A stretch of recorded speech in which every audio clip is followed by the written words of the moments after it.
Amis des gadgets électroniques, bonjour. Avant toute chose, je voudrais tous vous remercier d'avoir participé, enfin vous avez été très nombreux à participer à mon premier live YouTube d'hier.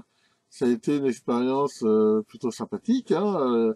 Il y a eu beaucoup de questions.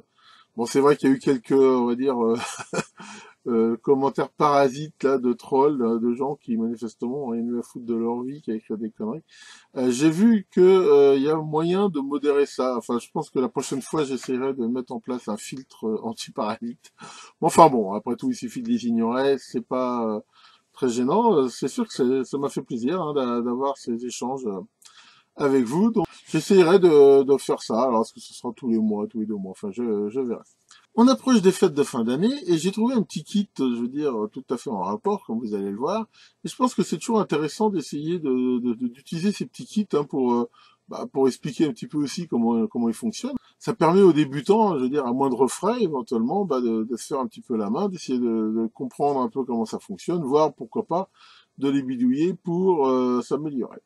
Alors, regardons ça ensemble. Bien, voilà ce petit kit que je voulais vous présenter vite fait, hein, que je vais me monter pour Noël. Ça tombe bien au boulot pour mettre des décorations de Noël sur nos bureaux, donc c'est un très bon candidat. Ce petit kit est formé de 3 circuits imprimés, hein, d'excellente qualité. Hein, c'est de l'époxy double face sérigraphié. Voilà, hein, et alors il y a 2 parties ici qui sont exactement les mêmes schémas.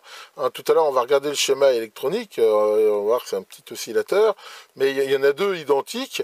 Alors bien sûr l'implantation n'est pas identique parce qu'ils sont faits pour s'encastrer comme ça, mais c'est exactement on va dire le même principe. Alors par contre, je suis pas tellement d'accord avec leur valeur de résistance.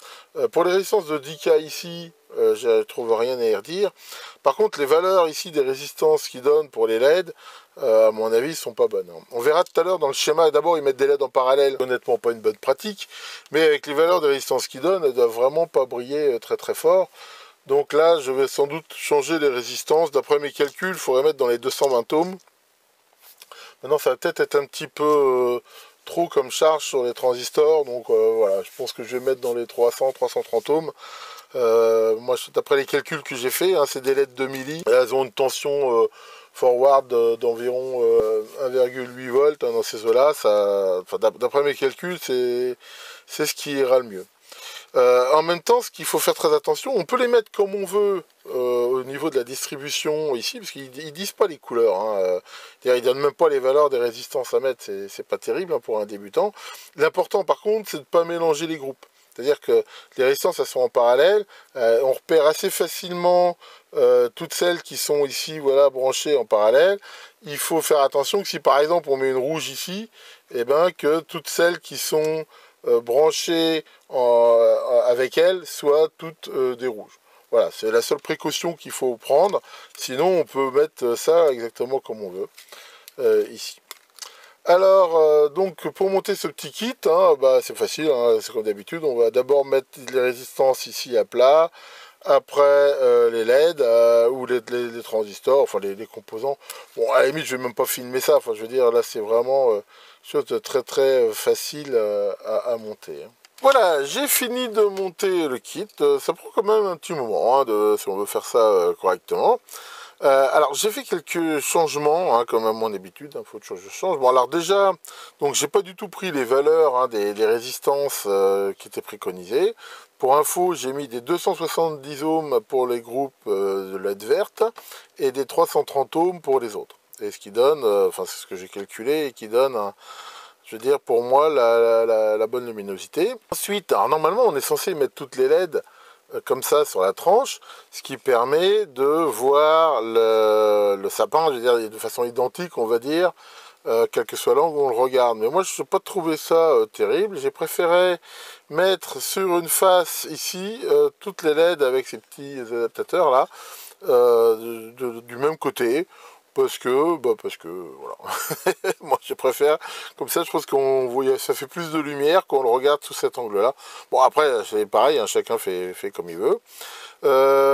Pareil, j'ai changé la LED en haut qui normalement était rouge, avec une résistance de 10K, qui était beaucoup trop déjà. Donc là j'ai mis une LED bleue. Et pour info, j'ai mis une résistance de 180 ohms avec. Donc voilà, sinon donc ça s'alimente donc soit avec des piles ici, soit donc avec un adaptateur USB qui est livré avec et qui permet voilà, de se brancher ici. L'avantage c'est que on peut laisser les piles quand même, hein. Le fait de mettre l'adaptateur, ça débraye les piles. Et sinon, voilà, c'est un petit kit bien sympa. Alors, il y a quelques erreurs de conception, hein. Par exemple, ils ont un peu loupé le fait que les transistors ici se bigornent. D'avoir mis ici l'interrupteur juste sous le truc, là, faut reconnaître, c'est pas ce qu'on fait de mieux au niveau du truc de mise en route. Bon, enfin bon, voilà, on va dire, c'est pas la mort. Alors, bah, maintenant, bien sûr, hein, le moment qu'on attend tous, et voilà. Et donc ici, bah voilà, ça fait un truc scintillant, hein, ici. Donc on voit bien que hein, les LED de même couleur marchent ensemble, dans la mesure où elles sont donc toutes ici en parallèle. Bon, en fait, c'est assez facile à voir, on voit que l'ordre est respecté, hein. C'est-à-dire que quand ici c'est vert en haut, on voit que voilà, c'est tout le temps que si on tourne comme ça, le même ordre de couleur qu'il faut mettre. Alors par contre, entre là et là, comme c'est complètement indépendant, bon, on peut faire ce qu'on a envie ici, et on voit bien que les oscillateurs sont complètement indépendants, et ce qui donne un peu cet aspect un peu scintillant, dans la mesure où ils sont vraiment pas liés du tout au niveau électronique. Donc voilà, c'est un petit kit plutôt sympa, hein, qui mettra un petit air de Noël, et bon, à la limite, enfin, je trouve que le rapport qualité-prix, hein, comme d'hab, il est plutôt bon. Et maintenant, c'est vrai que si on se contente de la notice qu'on a, hein, pour un débutant, c'est pas très simple, hein, parce que les résistances, d'abord, elles sont pas bonnes. Pour moi, la luminosité sera très faible. Et en même temps, c'est même pas dit les valeurs qu'il faut mettre. Pour ça, c'est plutôt pas terrible. Regardons ensemble le schéma de ce petit kit. C'est quelque chose d'extrêmement simple, hein. C'est basé sur ce qu'on appelle un oscillateur à déphasage. C'est un circuit très très classique, hein, très très connu, et qui va ici faire, alors quelque part on peut le schématiser comme une sorte de vague en fait qui se propage comme ça et qui reboucle en permanence. Comme ici il y a trois cellules identiques, hein, la façon dont c'est fait quelque part c'est pas stable. Rappelez-vous dans la série logique, je vous avais montré comment on pouvait faire un oscillateur en rebouclant justement un nombre impair d'inverseurs sur eux-mêmes. Bah ici c'est un petit peu ça, hein, quelque part chaque étage ici, on peut le voir comme un système qui va avoir un temps de propagation qui est relativement long. Et ici, hein, vu qu'il y en a un nombre impair, fait que ça aussi. Au démarrage ici, comme les condensateurs sont déchargés, ben, on voit que le condensateur, par exemple ici C3, va se charger ici, voilà, par ce biais ici. Donc le transistor ici va tendance à être passant, et dès qu'il va être assez passant, bah, hop, il va décharger pour le coup le condensateur d'après. On comprend bien qu'à cause de ce condensateur ici, la variation de tension ici arrive ici sur le collecteur, donc avec un certain retard, hein, qui est dû au temps de charge ici du condensateur. Et comme voilà, il y a ces trois cellules, et ben c'est instable. Au bout d'un moment, et ben ça va tourner. Alors on va se dire, mais c'est comme tous les oscillateurs, comment ça démarre? Bah, ça démarre parce que tous les composants ici ne sont pas exactement égaux. Ce qui fait qu'au bout d'un moment, bah voilà, il y a forcément des équilibres qui fait que bah ça lance la machine quelque part. Voilà. Après, alors les diodes, là, il y en a plein ici qui sont en parallèle. Alors, je rappelle, c'est pas une bonne pratique du tout, hein, de mettre des diodes LED en parallèle. Alors, pourquoi c'est pas une bonne pratique? C'est comme je l'ai montré déjà aussi dans ma vidéo sur les LED et les résistances, elles n'ont pas les mêmes tensions directes, ce qui fait que, bah, au bout d'un moment, il y en a forcément une qui va, je veux dire, prendre plus de courant que les autres et, à la limite, va s'user plus vite. Et sera plus lumineuse, quoi. Enfin, honnêtement, c'est pas du tout une bonne idée de faire ça. Bon, maintenant, c'est du faible courant. En même temps, ce kit, il n'a pas une vocation à avoir une durée de vie phénoménale. On va dire, c'est acceptable. Encore une fois, c'est pas une bonne idée de le faire. Maintenant, c'est pareil, c'est pas non plus la fin du monde. Maintenant, c'est vrai que c'est pas du tout une bonne idée. Ce qui aurait été beaucoup mieux, c'est de mettre une résistance par LED, hein, ça aurait été vachement mieux, mais bien sûr, ça aurait coûté beaucoup plus cher. Ou alors, si on avait eu plus de tension, de mettre ici toutes les LED en série, et à ce moment-là, de mettre toujours une seule résistance. Là, en série, ça aurait fonctionné. Le problème, c'est qu'il aurait fallu une tension d'alimentation beaucoup plus haute, parce que là, ça veut s'alimenter en 5 volts ou même en 4,5 volts. Vu le seuil des diodes, il aurait fallu une alim au moins 20 volts pour faire ça. Après, on aurait pu faire des groupements en série parallèle. Enfin bon, voilà, hein, c'est ça en gros le fonctionnement de ce truc. Hein, c'est vraiment un petit oscillateur à déphasage, tout ça. Donc voilà pour ce petit kit. Alors, bien sûr, si vous voulez aussi expérimenter un petit peu, ce qu'on peut facilement faire pour s'amuser un petit peu, bah, c'est changer les valeurs des condensateurs en fait. Donc on voit qu'il y a 3 cellules. On n'est pas forcément obligé de mettre les mêmes valeurs de condensateurs pour chaque cellule. Hein, donc si on en mettait par exemple des valeurs plus grandes, bah, plus la valeur sera grande, plus la couleur associée restera longtemps. Mais on peut par exemple imaginer aussi de mettre des valeurs de condensateurs plus faibles, ce qui le rendrait beaucoup plus scintillant quelque part. Donc voilà, c'est parmi les essais qu'on peut facilement faire ici. On peut bricoler ça.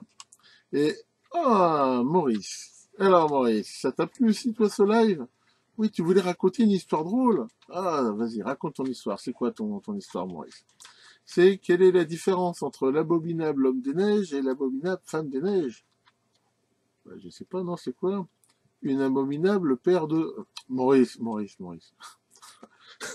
Eh, un petit peu de respect quand même. Excusez-le, là, je crois que ce module humour à 3 balles est un petit peu réglé.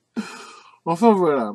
D'ailleurs, en parlant de ça, là, je viens de voir un message d'un internaute là qui me proposait de faire un QDL ou un QDNL qui serait un QDN en live. Alors, c'est vrai que je trouve l'idée plutôt intéressante. Hein, ça permettrait, je pense, de montrer des trucs et de répondre en même temps aux interrogations que pourraient avoir les internautes. Alors, par contre, je pense que ça va être un exercice un petit peu difficile parce qu'il va falloir montrer les trucs, répondre aux questions, éventuellement filtrer.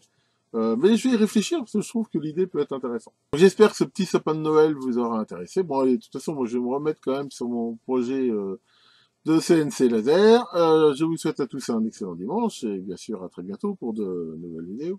Jingle bells, jingle all the way. Oh, what fun it is to ride in a one-horse open sleigh. Santa Claus is coming to town.